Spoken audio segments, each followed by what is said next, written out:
In this video, I'll be showing you how to fix Discord update failed error. It's a full guide, so if you find this video helpful, be sure to drop a like and subscribe. Now, when Discord gets stuck in an infinite checking for updates loop, it means the app's update executable is failing to establish a secure network handshake, or its local launch cache has corrupted. And you can break the update loop and force Discord to boot in under 60 seconds using these efficient steps. So what you want to do firstly is press your Windows key and then type in CMD, and then you want to run it as an administrator.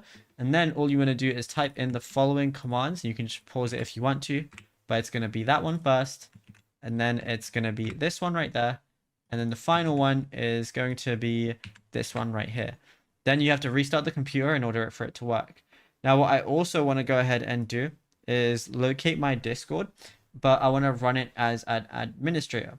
So all I want to go ahead and do is type in Discord. And instead of just like clicking open on it, I want to run it as administrator. And then what I could also do is click I can open up the file location. Then I can right click.